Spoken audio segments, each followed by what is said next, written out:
Hello, folks, and welcome to this week's episode of Real Talk. I hope you're enjoying our new amazing set for the week. Can't promise that we'll have this going forward. I'm here at my producer's house, or unofficial producer, Haroon Rahman, who has helped set us up with some amazing photo and video and lighting. Everything here looks better than my face. Yeah, hopefully this will be a new experience for you. So I hope everyone has had a fantastic last week and all of that good stuff. There has been a lot of developments in the world of politics, and I know the thing that is on everybody's mind right now, which is Donald Trump quit SAG. And I know that's all anyone has been talking about. Such a massive deal. I don't know whatever we will do without knowing that our previous president was in Home Alone 2. Without that, I mean, I don't really know how kids are gonna learn. He quit SAG because I don't really know, because the entire world seems to treat him unfairly in his mind. So there's that. The bigger news, though, in all seriousness, the impeachment trials happening this week. Super crazy. So it started on Monday. We heard arguments from his defense, the trial lawyers that were arguing against it, Jeffrey Raskin, I believe. Listening to his lawyers made me think that I could definitely be a lawyer. Utterly ridiculous, honestly kind of shameful to have that in the House. Like, it's just ridiculous. But they didn't really have a defense, honestly.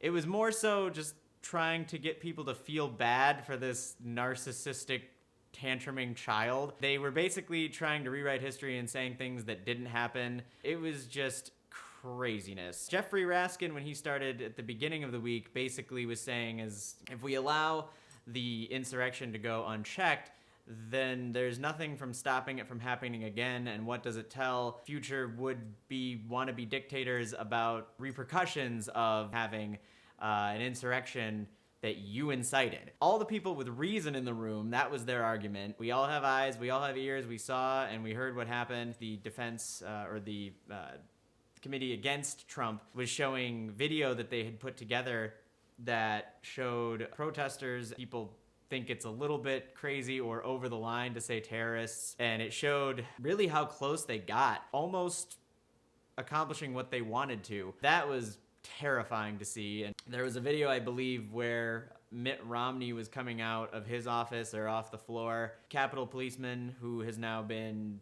promoted to sergeant-at-arms by President Biden, got him away from the insurrectionists that were literally just around the corner. It was super close. Throughout the rest of the week, we heard arguments back and forth of why he should be found guilty, why he shouldn't be found guilty. Their argument on the other side was they would be disenfranchising all the voters that voted for him, which is not true. The election already happened. That really doesn't factor in at all. If he was impeached now, even after his term was up, he would not be able to run for re-election or any public office in the future, which is the biggest thing that we were trying to accomplish. And because if he were allowed to run again, then who's to say this wouldn't happen again? And not to say that there's no one else out there that might cause something like this or saw what he did and use it as a springboard, which is also terrifying. Literally minutes before we started recording this episode, I got a news alert on my phone that said that the Senate had acquitted him.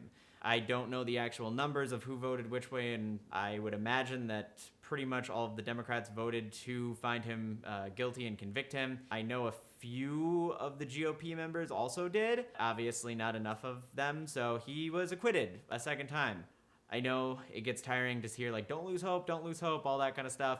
But don't. I mean, honestly, don't. I mean, this was, it needed to happen. I'm glad that he has now been impeached twice, if nothing else, at least in the House. That still says something. It's just a very big loss, if we're being honest, that he was not found guilty. But we move on and we keep going forward, so hopefully it doesn't allow for that sort of thing to rise up again, because that's no fun at all. So that is probably, I mean, that's really been kind of what's been taking up the biggest chunk of political news. As far as President Biden goes, again, I don't really have much to talk about, because it's amazing what happens when the president just goes in and does what they say they're gonna do and doesn't really cause a ruckus, and you don't have to worry about waking up every morning if the president is going to cause World War III on Twitter. He is still passing a few executive orders, so that is still going through the pipeline right now. The biggest thing also, I know people are still waiting on the next stimulus check right now. They're saying it might be in March that it would go through, and I believe they've settled on $1,400.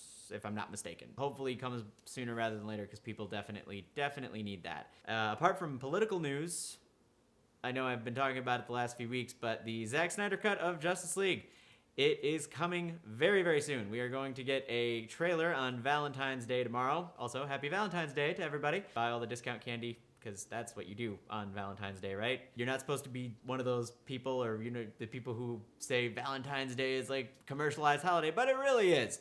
I am not complaining about the candy discount situation, but other than that, I don't know. It's fine. Hopefully you all have loved ones you can celebrate with. Anyway, the trailer is getting released tomorrow. They've released 2 teasers so far, which look amazing. They really gave him the time to fully go in and edit and make the effects that the way we would expect them to be if it was getting released in the theater, which is crazy in the world of COVID, because you would think that it would kind of look like it was all just jumbled together, but it looks really, really well done, like something you would expect to see going into the actual theater, which is a big win for Snyder fans, comic book fans. So I think it's going to be a really interesting, fun thing that we see develop. And obviously next week, once the trailer has dropped, I will definitely be talking about that next week. Might even do some sort of mini video just so you can get a fresh take on it and all that good stuff.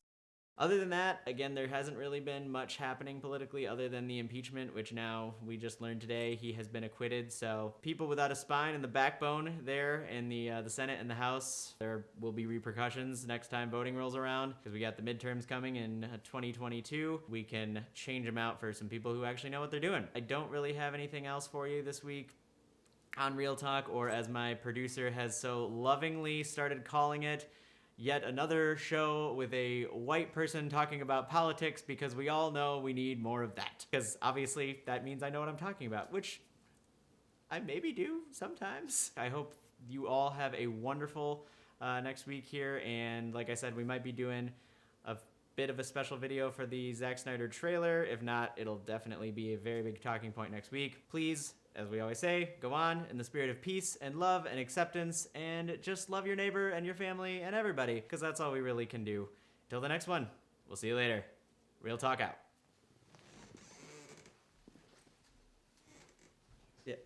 Yeah.